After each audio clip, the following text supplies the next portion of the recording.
Entonces la manifestación de Yesod en el cuerpo está cargada en una forma que la expresión bíblica de cómo está cargado Yesod se describe como un arco que tira flechas. Ese es Yesod. Yesod, cuando nosotros vemos la forma gráfica que se manifiesta en el árbol de la vida, tiene dos conexiones, ¿no? Una hacia Netzach y otra hacia Od. Estoy diciendo de una forma simplificada. Y eso en la parte de arriba, donde se conecta Netzach y Od, pareciera como un arco. Y después viene una sola línea hacia Malhut. Las gráficas de los árboles de la vida que están con dos líneas y que llegan a Malhut de Yesod, de Netzach y de Od, están equivocadas. Solamente se baja de Yesod a Malhut por un solo canal. Y justamente ese arco que tira flechas, esa expresión bíblica, el arco que tira flechas, se refiere directamente a la eyaculación del hombre. Por eso hay una discusión por alajá si después de tener relaciones un hombre debe hacer migve, lo cual es totalmente correcto. Debe purificarse el hombre. Pero explica el Ari que en caso de que sea una pérdida espontánea o menor, no es considerada para mikve. ¿Por qué? Porque no existe esa intencionalidad con toda su fuerza. Explica que el blanco a donde debe apuntar esa flecha es el parsuf de Rachel, Malhut, la mujer, el mundo físico. Por eso, aclara, es que obviamente solo el hombre puede tener una relación con su mujer y no consigo mismo. Pero en el sentido que debe generar una mejora en el mundo. Es decir, esa relación no es considerada para efectos de satisfacerse a sí mismo, sino para un propósito de revocar decretos, modificar eventos caóticos o traer una mejora al mundo, cualquiera que sea.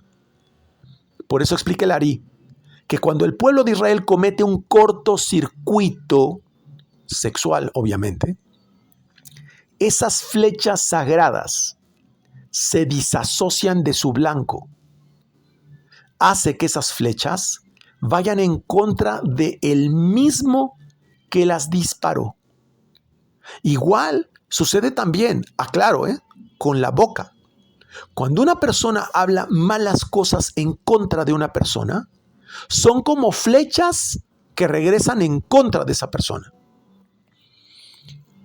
Por eso, curiosamente, la palabra Heitz, Het Sadi, que significa flecha, es la misma gematria 98. Vean qué bonito. Flecha, que se dice Heitz, Het Sadi, es la palabra flecha, misma gematria 98.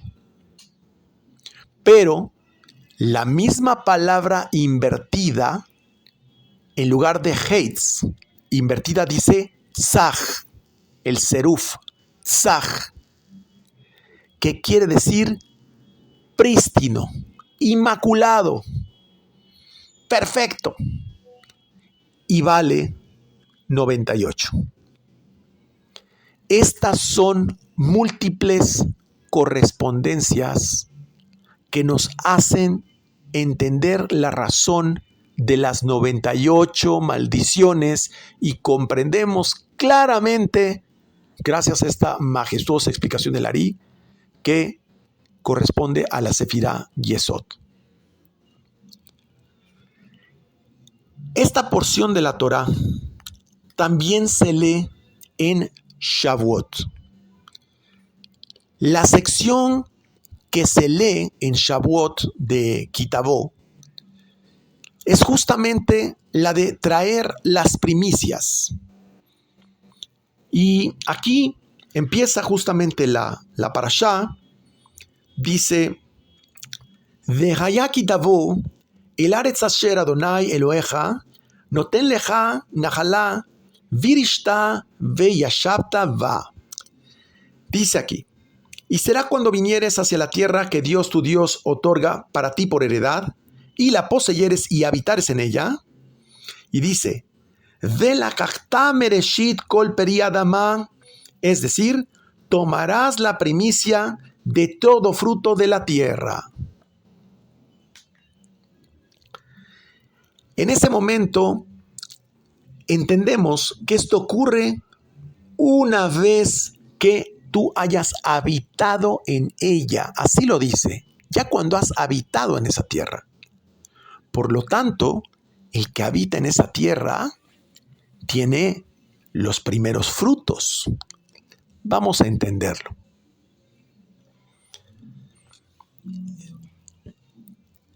Esto tiene que ver, las primicias, con ese primer impulso que tenemos todos aquellos que vivimos en este planeta. Y tiene que ver con regresar la luz de Nukva desde Irampín a Gesed. Es decir, regresar la luz de Malhut al nivel de Gesed. Por lo tanto, comprendemos que es maldita una persona que no puede bajar luz a este mundo. ¿Por qué? Porque su vida ocurre por defecto. Ocurre por defecto. Es todo lo que le pasa, le ocurre por defecto, por default. Pero en realidad no hay una condición maldita o bendita, sino es un tema de percepción. La pregunta es saber si tenemos corazón que entienda, ojos que vean y oídos que escuchen, como dice la parashá. Aquel que tiene corazón que entiende, ojos que ven y oídos que escuchan, ese no ve maldición ni bendición. Por eso en la parashá Re'é nos dicen que elijamos la vida. Y esto es aún frente a la maldición y la bendición. Que elijamos la vida. Cada vez explicamos la parashá anterior, que conectamos con esa energía negativa, alimentamos y le damos su juego ganador al ángel de la muerte.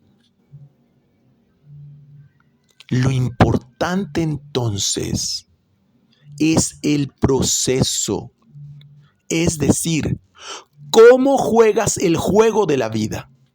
Nosotros definimos esa polaridad, pero también debemos saber entregar las primicias. Ese primer impulso que recibimos no viene del alma. Ese es el secreto de las primicias. En Israel, cuando sale un primer fruto de un árbol, se le marca con una cinta. Y ese fruto no se come, no se toca, no se corta, se deja en el árbol. Es la forma simbólica de entender las primicias. Por eso cuando recibes una noticia, una situación desagradable, el primer impulso no es tuyo, no es de tu alma, viene de tu cuerpo. Es un préstamo que te hace el Satán, como ya lo explicamos, para que sientas la emoción de cómo es las cosas desde un mundo ilusorio. La vida es como un juego de cartas, donde tú tienes que hacer que cualquier carta sea la carta ganadora.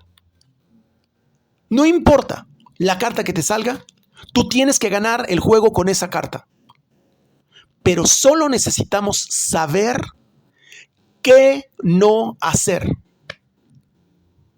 Es decir, lo único que necesitas para poder ganar el juego es donde no incumplir una regla, porque entonces te sacan del juego. La maldición es no saber cómo hacer precipitar luz en la forma correcta a Malhut. La maldición es no saber cómo jugar la carta, no saber las reglas del juego. La ignorancia, esa es la maldición. Y una vez que llega a Malhut, nosotros debemos devolver esa luz a Gesed, o mejor incluso a Keter, como lo explica mi maestro, con el nombre de Ejie abierto con Yehudim. Y eso es algo muy dulce. ¿Por qué es algo muy dulce? Porque es reconocer que aquello que fuimos capaces de precipitar de forma correcta en este mundo no es nuestro y que todo proviene del Creador. Pero ¿por qué esto? ¿Por qué eso? Por una muy simple razón. Es lo que vuelve nuestras acciones en acciones inmortales. Y eso era el propósito de Shavuot.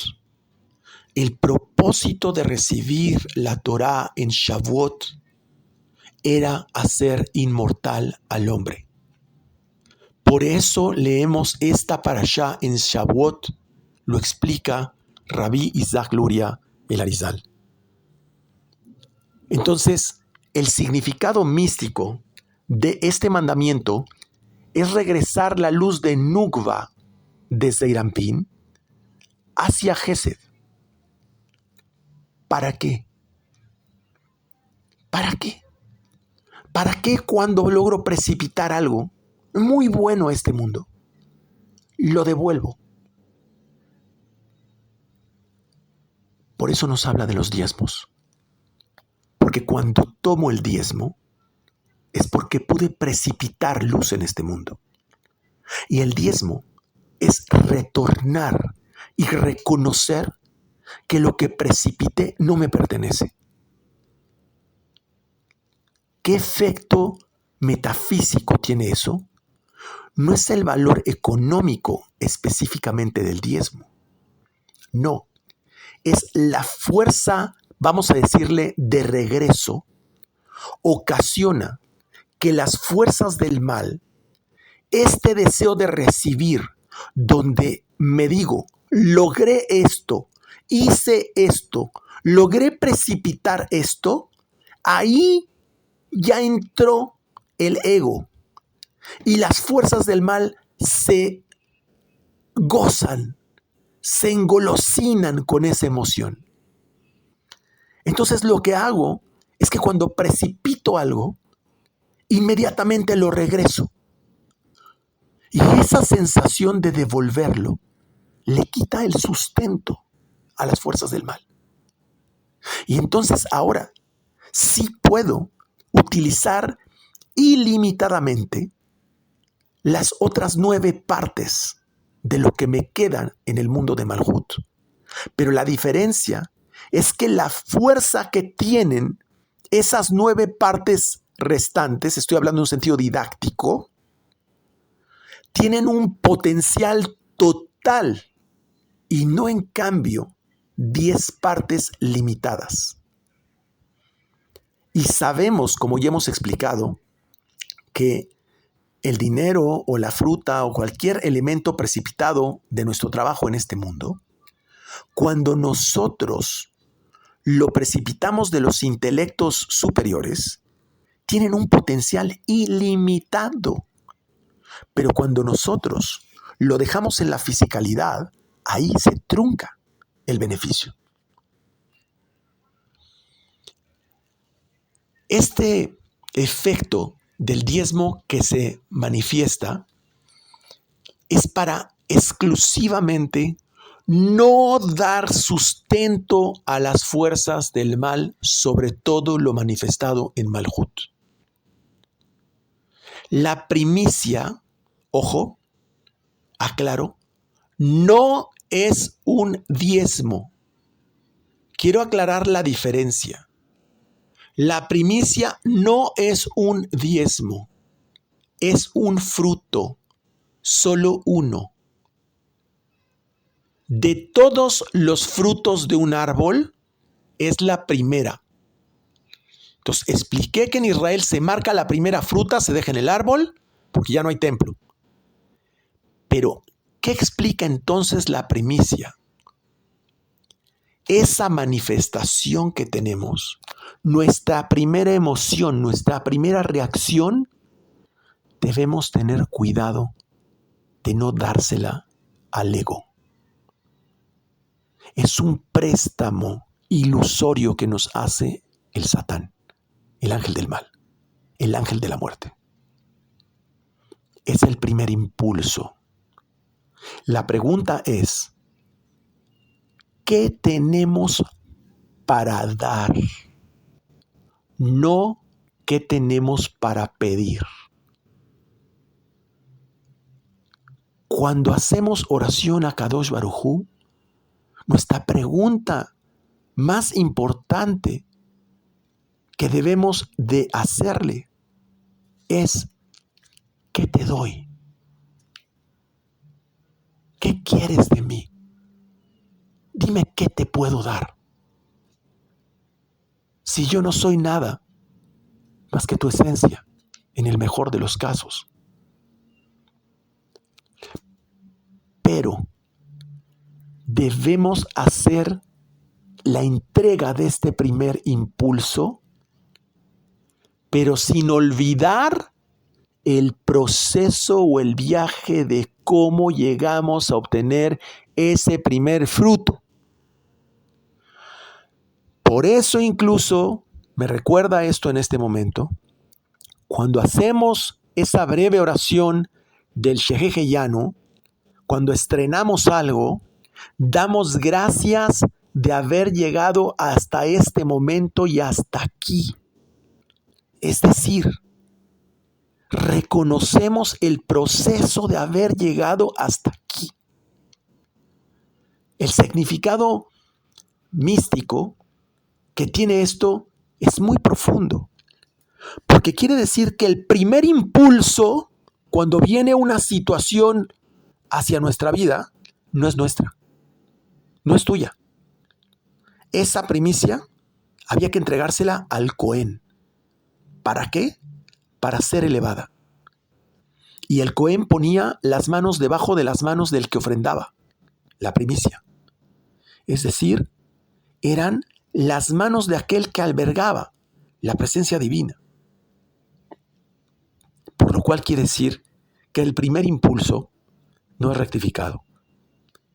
Ese se lo entregamos a Kadosh Baruj Hu y le decimos, no sé cómo reaccionar ante esto, te lo entrego a ti. Después entonces, ahora sí, el resto de los frutos de nuestra meditación, de nuestra emoción que impulsamos en esa meditación, ahora sí esos frutos los manifestamos en este mundo. Pero no olvidamos todo el viaje y todo el proceso de cómo llegamos a este momento, porque eso nos da el indicio de lo que tenemos que rectificar y elevar. Entonces mi maestro empieza esta parashá diciendo que se habla de entregar estas primicias y que esas primicias precisamente son el primer impulso y que hay que saber esperar, no tener una reacción animal o impulsiva, sino tener calma para no reaccionar con la inteligencia del cuerpo. Pero ¿saben? Esta parashá nos habla del entrenamiento que se requiere para eso. Y les voy a mencionar brevemente más adelante. Debemos de contener el primer impulso a través de una resistencia emocional. dejar que se enfríe esa primera emoción, lo cual es un enorme esfuerzo. Y la parashá nos da una clave que espero la hayan leído, que lo dice una y otra vez, lo repite a lo largo de la parashá. Dice continuamente: la tierra donde fluye o donde emana leche y miel. Eretz Zavat Halav Udvash. Y ya sabemos que eso es un código donde los finales de palabra nos dicen Shabbat. Es decir, el mejor entrenamiento para no reaccionar con el primer impulso es rectificar cualquier emoción en el Shabbat. Esa primera emoción es un enorme esfuerzo. No viene del alma, viene de la parte animal de nuestro cuerpo. Entonces, congélala y satúrala de Berajá, satúrala de Gesed a través del Shabbat. Saber cumplir con esa mitzvah es que el primer impulso se lo entregas a Kadosh Baruj Hu. Solo él puede controlar al Satán. Y entonces se entrega el segundo impulso a la persona, que ya no viene del cuerpo, sino viene del alma.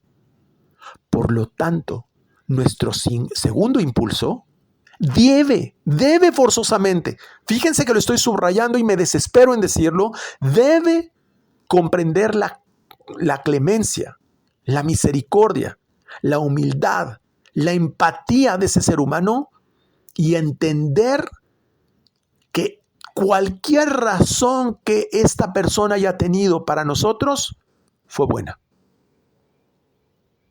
Que no la logre comprender en su momento es una cosa, pero que todo, absolutamente todo, proviene del Creador.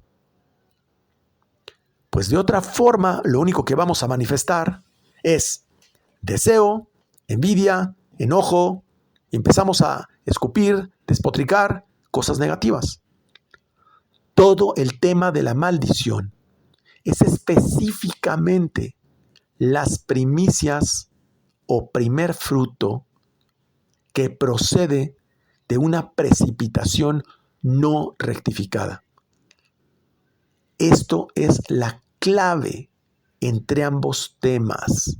Lo vuelvo a repetir. El tema de la maldición es específicamente relacionado con las primicias o primer fruto que procede de una precipitación no rectificada. El que agrega en realidad resta, dice el Zohar. Es el 11, no el 10. El 11 excede las 10 sefirot y después tenemos que embutir esa luz a través de la Ketoret para que se absorba, porque de otra forma rebasa, merodea, y eso ocasiona un estado inconfortable. No es así cuando tenemos un malestar. Es como una energía que nos está rebosando continuamente, nos está calando el corazón, el cerebro, nos sentimos incómodos. Exacto. Es una energía que te sobra, que no sabes qué hacer con ella. Ese malestar de algo incómodo es una energía que te sobra. Esa es la maldición. A ver si de esta manera más didáctica lo puedo expresar. La palabra que utiliza la Torah para canasta, donde poner las primicias, la canasta, es la palabra Atené. Atené. Con gematría 65. Aquí dice, a ver si la logro encontrar. Aquí está.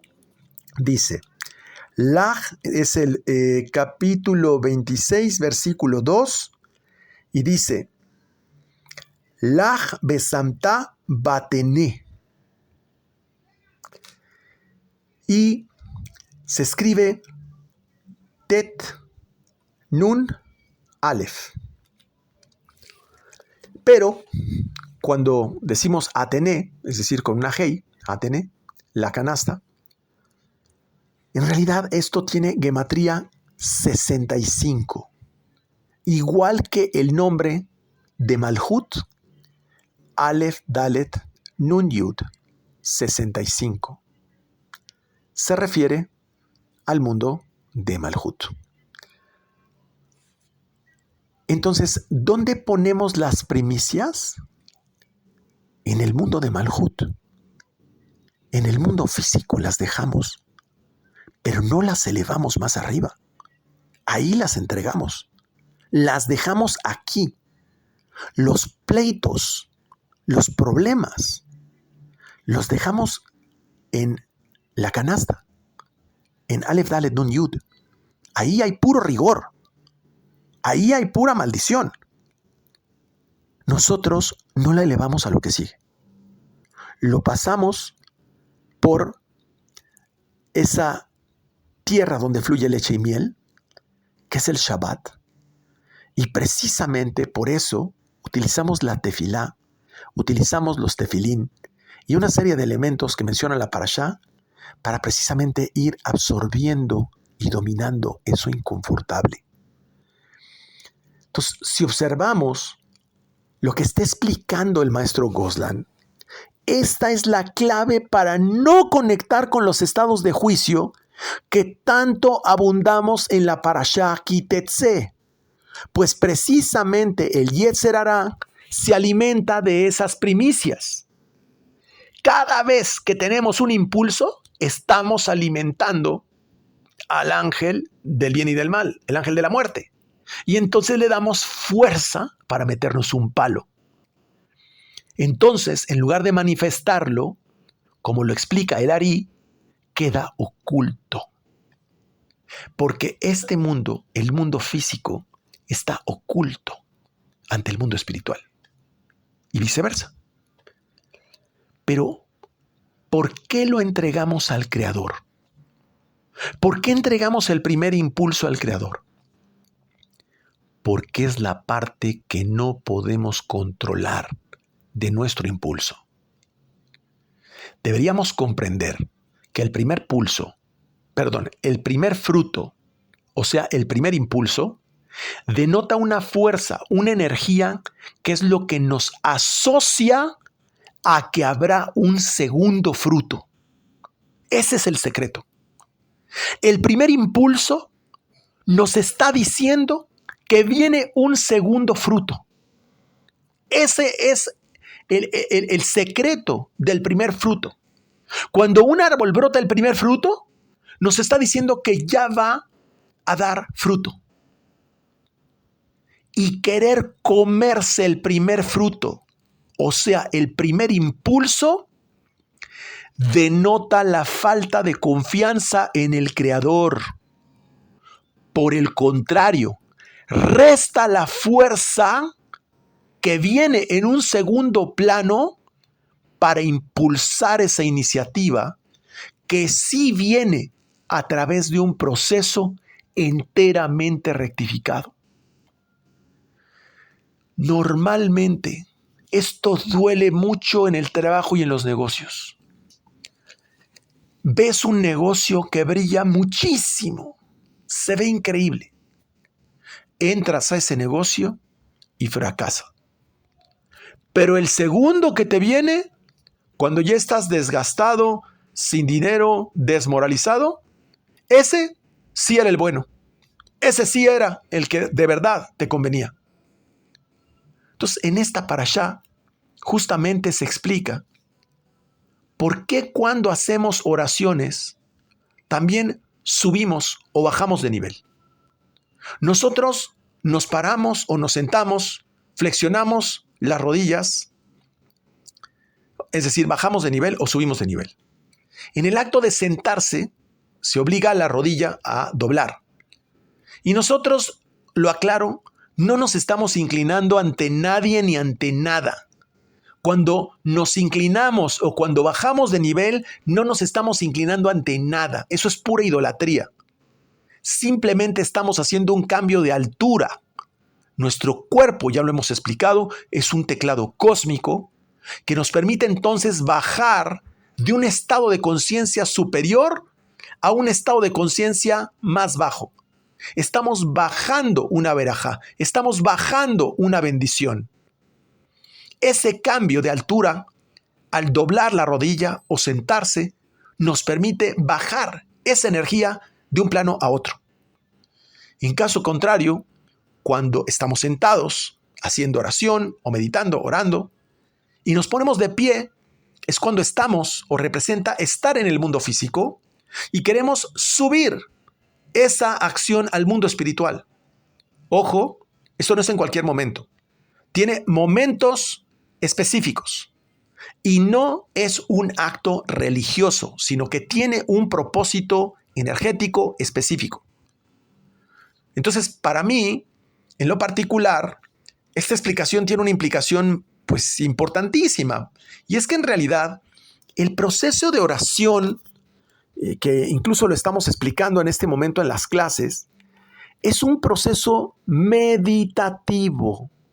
La oración es una meditación que mueve una fuerza o una energía de un nivel a otro.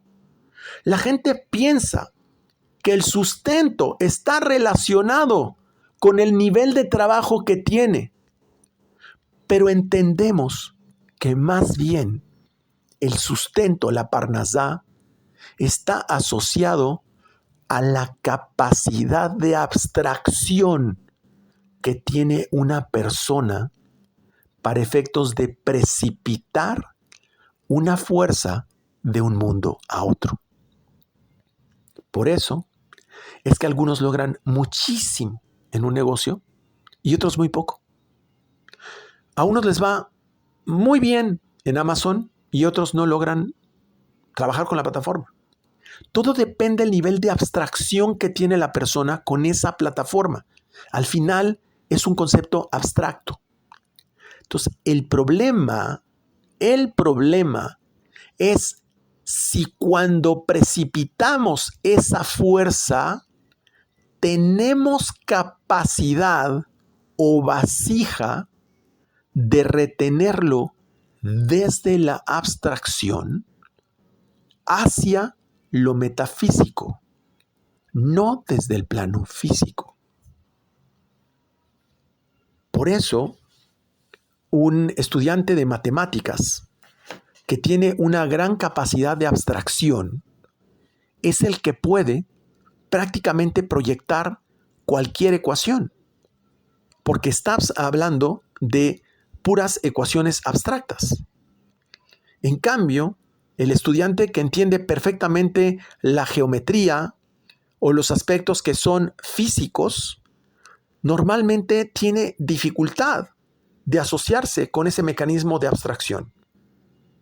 ¿Y quién es el más avanzado en matemáticas? El que puede representar en una ecuación abstracta lo que puede representarse en el plano físico. Eso es lo que representa cambiar de altura. Entonces, en realidad, no cambiamos de altura desde un punto físico, sino que cambiamos de altura dentro del plano metafísico. Por eso no es un proceso religioso, es un proceso metafísico. Hoy podemos apreciar, por ejemplo, que el valor del dinero no está en términos de su acumulación, sino de su abstracción de forma ilimitada. El mejor ejemplo que tenemos son las criptomonedas. Por eso muchas personas desde el mundo físico, no abstracto, no comprenden las criptomonedas. Las empresas hoy, para capitalizarse, imprimen sus propias monedas digitales. Pero quienes no lo ven simplemente no lo comprenden. Eso es entender que la abstracción del mundo actual es más poderosa e infinita versus el mundo como nos lo han explicado. Aquella persona que busca un trabajo es quien no ha tenido capacidad de abstraerse para generarse su propio medio de vida. En esta parashá también destaca las cualidades de los hijos de Abraham y habla al respecto de la hospitalidad, que es la capacidad de albergar a Kadosh Baruj Hu dentro de uno mismo. Precisamente, estamos hablando de la capacidad de abstracción de sí mismo para absorber la fuerza co-creadora dentro de nosotros. Este trabajo, cuando tú en lugar de volverte parte del molde y te conviertes en el que hace el molde, le da forma al molde como quiere, es co-creador, eso te preserva de las desgracias. ¿Por qué razón? Porque la fuerza te va a empujar a como dé lugar. Y donde tu molde no resista, se rompe. Y eso duele. Sin embargo, aquel que sabe modificar el ancho, la altura, la dimensión, la forma del molde, no padece las desgracias. Es co-creador con esa fuerza co-creadora también. Con esa esencia, como lo explicamos. Y es que en realidad todas esas desgracias vienen cuando alimentamos estados de juicio en nuestra vida. Justamente Lot vivía en un mundo malvado en Sodoma y Gomorra, donde la fisicalidad, la materialidad era asquerosa. Pero Lot practicaba la hospitalidad. Si recuerdan, hospeda a 2 ángeles en su casa, es decir, albergaba esa cualidad divina dentro de él, pero no era una cualidad propia.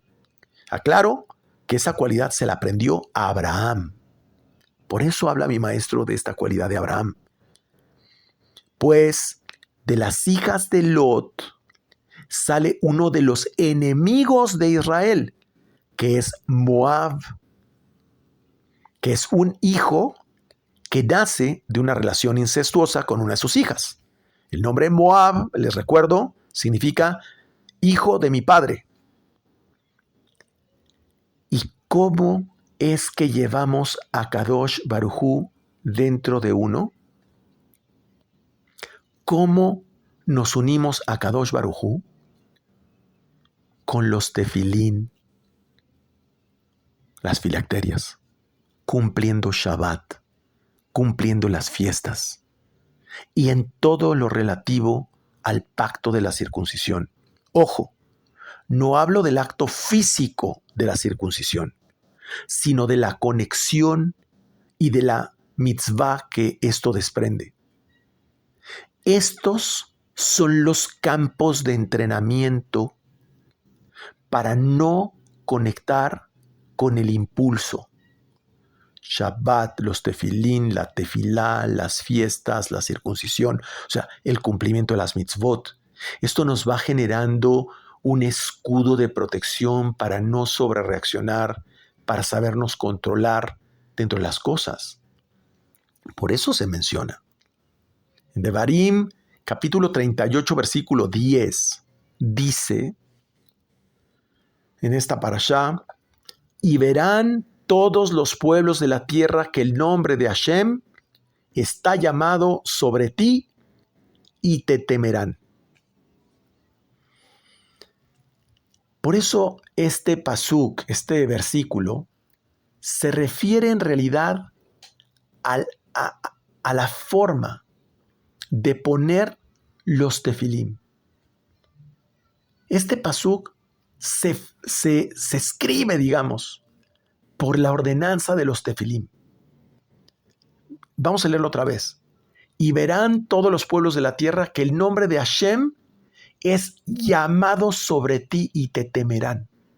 ¿Cómo que el nombre de Dios, el nombre de Akadosh Baruj Hu, está sobre ti? Claro, porque en los tefilín literalmente nos ponemos uno de los nombres de Akadosh Baruj Hu, Shin Dalet Yud, Shaddai.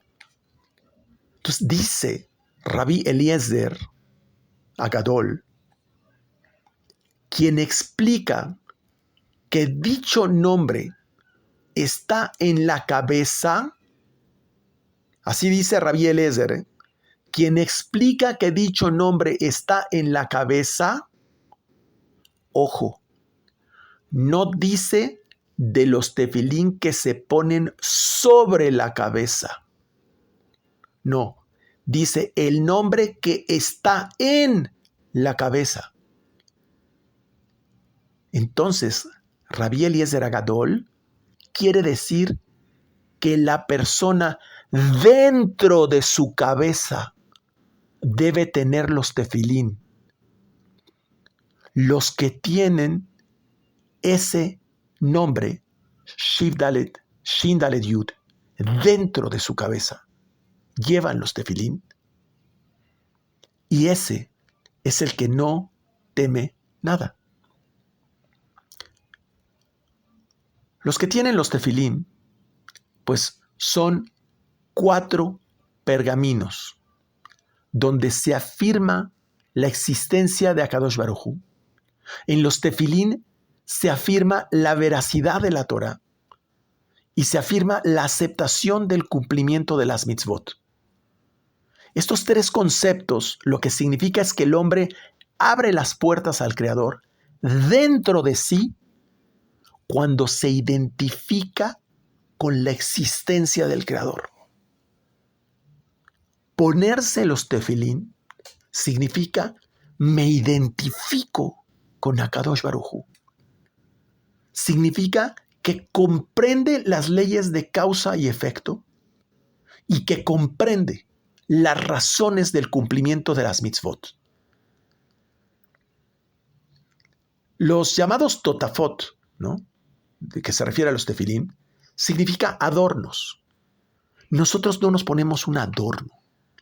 Parece un adorno. Pero en realidad, ese que usa esa mitzvah, lo que hace es contener la presencia divina dentro de sí mismo. Por eso, esa persona dice en esta parte de la parashá, los pueblos le temerán y nada ni nadie puede hacerle daño. Ese es el principio de la hospitalidad del Creador, del que estaba hablando mi maestro en la hospitalidad de Abraham. Por esto también hay textos cabalísticos que explican que los tefilín son llamados alas de paloma. Así como las alas de paloma le protegen el cuerpo a ese pajarito, igual los tefilín protegen al Yehudí. Ojo, no son las cajitas lo que protegen, sino los 3 conceptos que mencionamos anteriormente. Por eso, un niño, la mitzvah, cuando hace, su inicio de su vida espiritual, el primer precepto que cumple en su cuerpo es poner los tefilín, que es su bar mitzvah.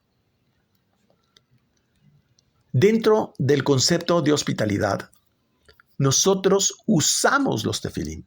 Es una forma de manifestar en nosotros la hospitalidad. Y en la cabeza llevamos una shin de 3 palos, lo voy a decir muy rápido. El tefilín de la cabeza tiene una shin de 3 palos que representa estos 3 palos a Abraham, Isaac y Jacob. Y tiene también una shin de 4 palos, que ya lo he mencionado, representan a las matriarcas, Sara, Rivka, Rachel y Lea. De aquí aprendemos que el Mashiach va a agregar la shin de 4 palos al alefato hebreo.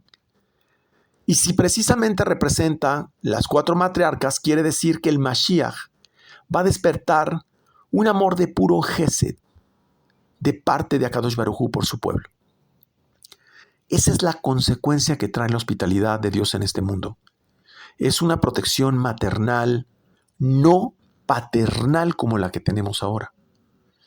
La protección maternal es de Rahamim, de misericordia. La palabra Rahamim, de donde viene, por cierto, el nombre Rachel, Rehem, significa útero. El útero viene de la madre, Rehem, porque la madre es la que protege a los hijos de una forma inconcebible. Por eso dice en esta parte la parashá que explica mi maestro, el que enseña a sus nietos se le alargan los años de vida. Es decir, porque está cumpliendo el mayor propósito en este mundo, que es enseñar a sus nietos. Es decir, el que tiene compasión para que sus nietos no sufran, es decir, que tiene rahamim, que tiene compasión para que no sufra el otro. ¿Por qué le alargan los años de vida? Como está cumpliendo su propósito en este mundo, hay una razón más para que permanezca más años aquí. De otra forma, ¿para qué está aquí? La mitzvah de los tefilín se menciona 4 veces en la Torah. El tefilín del brazo, que es llamado Shel Yad, y el tefilín de la cabeza, llamado Shel Rosh.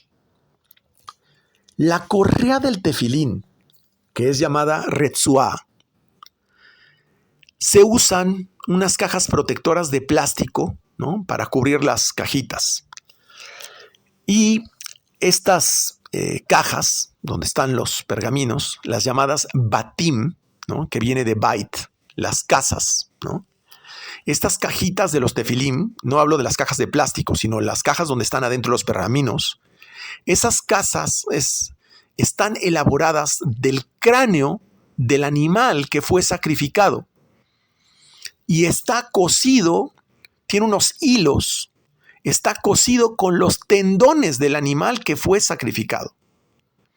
Y las correas con el cuero que se une a estas cajas del animal también. Entonces, el tefilín de la cabeza, a diferencia del brazo, es el que tiene una shin de 3 palos y una shin de 4 palos. Pero también hay diferencias en su interior. Lo que está en un solo pergamino en el tefilín del brazo, escrito, por supuesto, está en 4 pergaminos diferentes en el tefilín de la cabeza. Cuando, ojo, un tefilín se llega a caer al piso, se hace ayuno. Es un detalle sumamente delicado, independientemente de revisar los tefilín. Es casi como si se cayera un Sefer Torah. Ese es el nivel de cuidado que debemos de tener con los tefilín. El Shel Rosh, el tefilín de la cabeza, tiene 2 retzuot, 2 correas. Una que corre por el hombro derecho y otra que corre por el hombro izquierdo.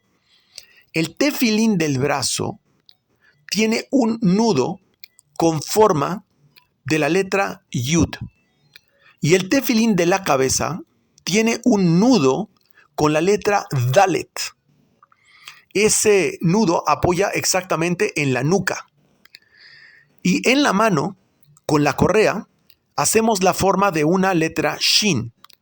Si observan, está la letra Yud, la letra Dalet y la letra Shin, forma el nombre Shaddai. Así es que aquel que tiene puestos los tefilín y aquel que lleva el nombre por dentro del Shaddai, que vale 314, es igual a la gematria de Metatrón. Por eso, quien se pone los tefilín está por encima de la fuerza astral, se une a Kadosh Baruj Hu y le da órdenes a los ángeles. Pero también es Dai Shed. O sea, Shaddai también es Dai Shed, alto a los demonios. No pueden tocar a dicha persona.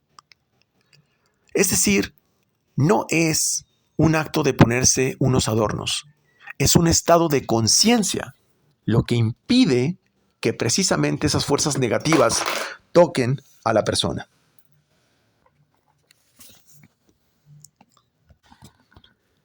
¿Por qué el tefilín del brazo siempre se coloca en el brazo más débil?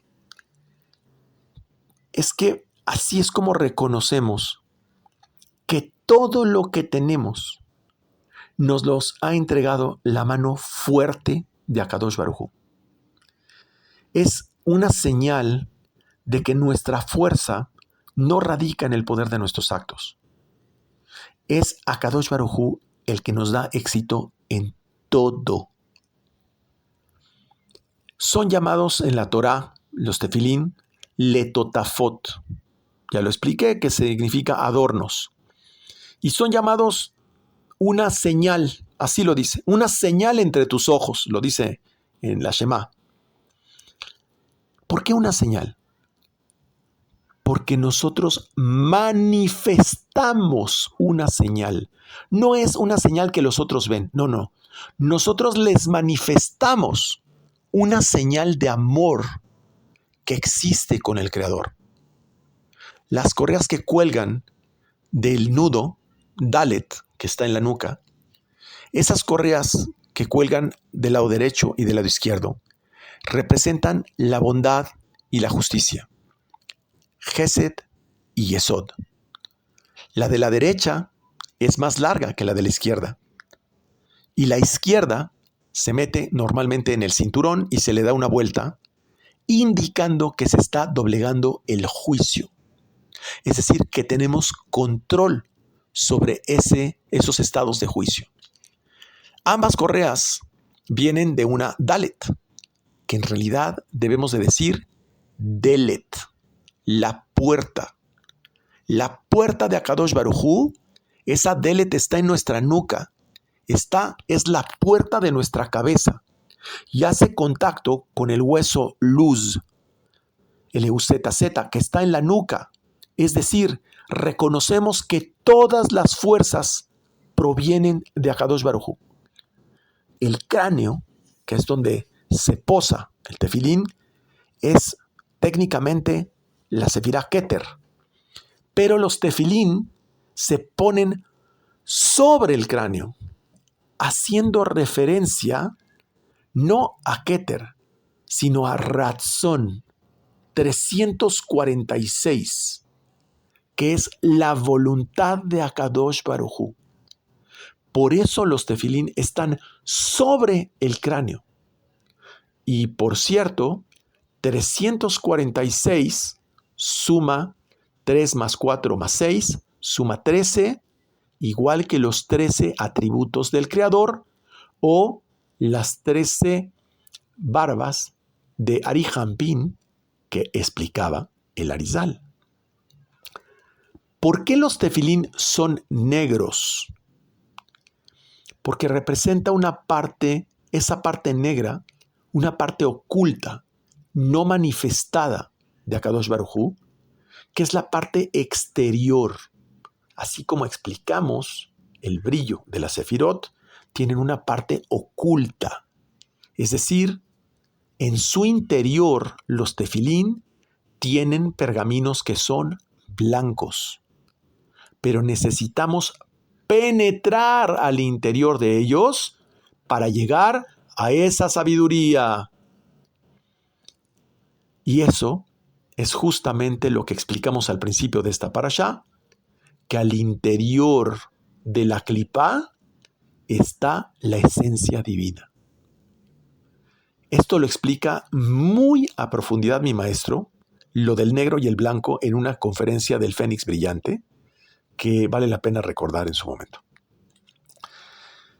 Así es como superamos, a través de sus secretos y de las letras hebreas, las barreras y los obstáculos de este mundo físico. Los tefilín son esa herramienta. Representan el Keter de Akadosh Baruj Hu, el nivel más alto.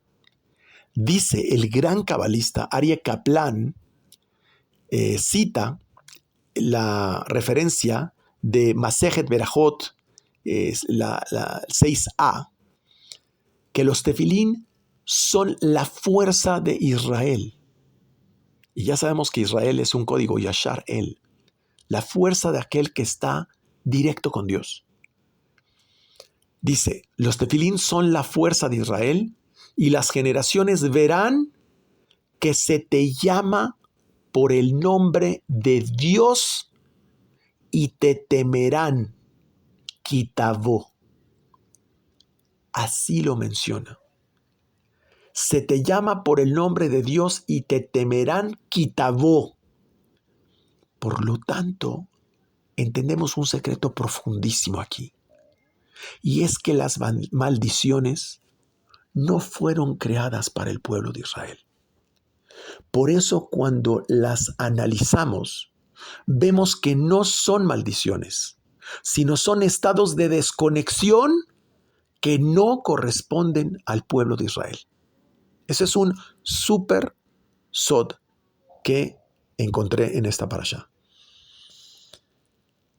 En Berajot 14b, 15a, dice, se considera que un hombre que se lava las manos, que hace Netilat Yadayim, se pone tefilín, recita Shema y reza, ha construido un altar y hecho un sacrificio. ¿Cuál es el sacrificio? De sí mismo. Es aquel que ha sacrificado su tiempo, su ego, su espacio, su voluntad, para efectos de sumarse a la voluntad de la fuerza creadora. También se dice que ha aceptado con sinceridad el yugo del cielo. En Masejet Erubim 96a, también citado por Aryeh Kaplan, dice, demostramos que estamos conectados con Akadosh Baruj Hu en Shabbat. Pero cuando no es Shabbat, lo hacemos con los tefilín. Qué importante es los otros días de la semana usar tefilín. También nos dice que en Pesajim 113b, cita Aryeh Kaplan, que quien no lleva tefilín es de los rechazados por Akadosh Baruj Hu. ¿Por qué es esto? No es que Akadosh Baruj Hu haga diferencia. Es que simplemente es aquel que está en esa conciencia de conexión permanente y que no lo está. No es una segregación, es un estado. Entonces, y menciona muchos aspectos más de la importancia de los tefilín. Y es que en las esferas celestes se prepara la riqueza de la esfera física. Es decir, la esfera física, Malhut, solo es consecuencia de la riqueza de las esferas celestes. Luego entonces debemos entender que cuando no logramos manifestar riqueza física es porque nuestra riqueza en las esferas celestes todavía no está llena. Debemos trabajar en llenar esa riqueza en las esferas celestes. Que todo lo que recibimos en este mundo fue preparado en el mundo espiritual, en un mundo que el ojo físico no puede ver. Es justamente en las esferas celestes donde se define todo lo que los seres humanos esperan aquí abajo. Y en el momento que llegue el Mashiach, Israel será custodio, Am Segulá, será un pueblo elegido, pero no elegido separado en cuanto a un privilegio, no, custodio y pueblo santo, Kadosh de Akadosh Baruj Hu. Todas las naciones conocerán a Akadosh Baruj Hu, es decir, este conocimiento del pueblo de Israel será difundido y regresará la visión espiritual al ser humano, y entonces nos podemos poner por encima de las maldiciones que genera el ángel Samech-Mem. De ahí viene que la expresión el Mazal de Israel quiere decir que el verdadero pueblo de Israel está por encima del efecto astral y de esas maldiciones. Aquí reitero lo que acabo de explicar. Esas maldiciones no fueron hechas para el pueblo de Israel. La clave es no conectar con esos estados de juicio. Repito, es un impulso del cuerpo, es una ilusión, es una fuerza que nos presta Samech Mem para que nosotros le entreguemos una energía y lo alimentemos. Por eso, si nosotros entregamos el primer impulso, las primicias a Kadosh Baruj Hu, subimos el segundo impulso a través de la meditación en absoluta serenidad. Como le dice la parashá Ki Tetzé, Akadosh Baruj Hu entregará a tus enemigos en tu mano.